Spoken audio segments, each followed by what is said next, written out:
And welcome back to the GSMC Wrestling Laureate Podcast, brought to you by the GSMC Sports Network. I'm your host, Eric Rodriguez, here every Monday through Friday on the GSMC Sports Network. 8 p.m. Pacific time, 11 p.m. Eastern time. Make sure you catch all the cool things about professional wrestling, why I constantly love and fall in love with wrestling after every single show, after every single Dynamite, Rampage, every single SmackDown, Raw, NXT, Honor Club, Impact, you name it, NXT and NWA Power. So, professional wrestling is definitely on the rise.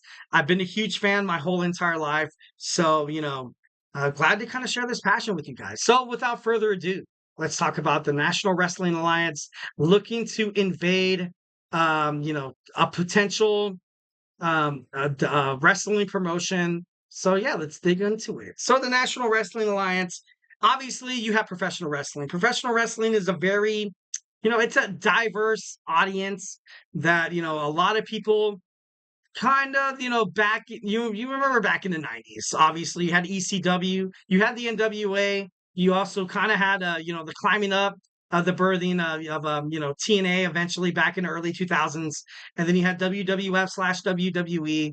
A lot of these fans weren't really against collaborations. Honestly, they preferred it. They would have loved it.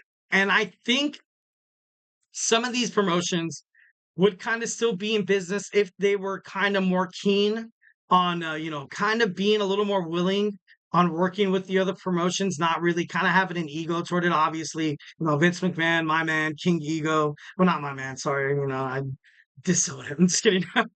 Moving past that.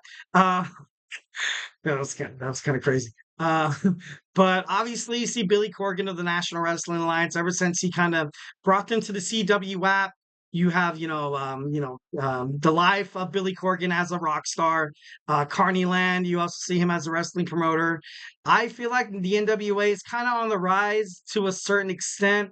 I don't know how good it could be. Like they're live on the CW app. I watch episodes from time to time, the Crockett Cup and stuff like that's heating up.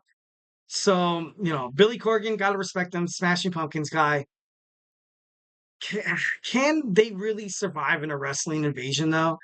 Perhaps they do have talent, but not really any like like. And I'm not trying to sound mean. I'm not trying to I'm the I'm your I'm your professional wrestling honesty broker.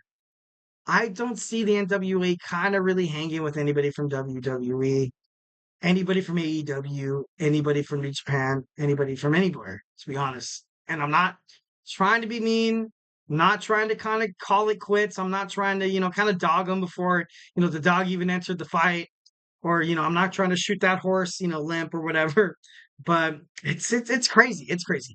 But let's just say that the NWA is kind of like on the rise, kind of like when you saw the young TNA back in the 2006. So, let's just see it like that. So, the NWA has in fact been seeing growth. They've been seeing more growth, better now more than ever.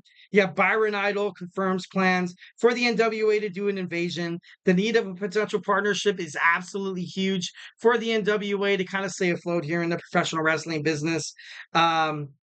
WWE has been kind of reported on wanting to start something in Puerto Rico, something south of the United States. The NWA has been linked up to the WWC in Puerto Rico. So perhaps maybe that could be a possibility.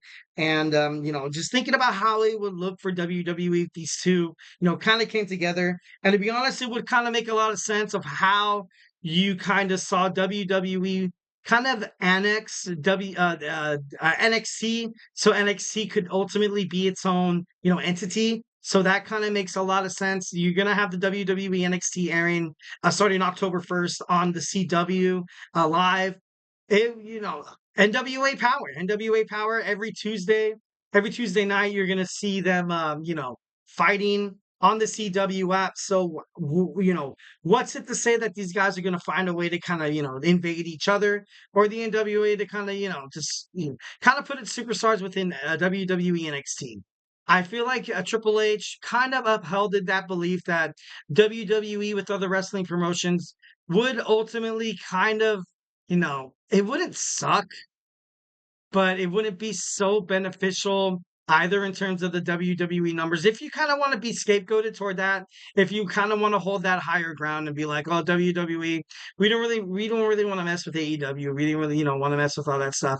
But these young superstars that need to prove themselves to make it onto the main roster could definitely fight people from all over the world. Japan, England, Germany, India, Russia, South America, Cuba, the Dominican Republic, Mexico, Canada, Australia. These guys can come from absolutely anywhere. It's crazy. And the fact that Triple H kind of left WWE NXT as its own entity to kind of explore those options, to kind of have wrestlers kind of, be like, hey, you want to make it to the WWE? Yeah, let's try you out. Let's try you out. We're gonna take you in NXT, see how well the fans kind of take you, see how well you perform inside of the ring with some of our big top, young athletes in our developmental, kind of industry and stuff like that. I don't want to say NXT is kind of out there as kind of like an experimentation, kind of program, so to speak, but it's, kind of fitting. It is kind of fitting. So, like I said, they're both on the CW. Nick Aldis has, the general manager of SmackDown, has had so much success within the NWA territories. So, and then this could be a lot. Also, you have AEW, Ring of Honor, and Japan Professional Wrestling have recently, merged into a partnership. So maybe this is a way for WWE to kind of be like, all right, like we can, kind of bring some of these people over, like, TNA or, the NWA, or Stardom or the MLW. A lot of possibilities in the world of professional wrestling. In terms of the business aspects, I can see how some you'd be like, yeah, do you really want to put some of these non-popular superstars against some of our wrestlers that might not get a huge television audience based on their, name, image, and likeness kind of thing like that? It's a possibility. Hell yeah, yeah, that could be a possibility. But ultimately, WWE NXT is probably the best spot for a huge collaboration between between TNA and also the NWA. The AEW, I kind of wrote it down, but I don't. I try to convince myself that the AEW would be interested. The only way I would feel like they would be interested is to kind of have that content library. The NWA's been along for probably longer than these three wrestling promotions put together. No, I'm just kidding. I don't think that. I know Ring of Honor has kind of been around for, and New Japan Professional Wrestling. That's the only wrestling they kind of have over there in Japan. But definitely a lot of crazy stuff.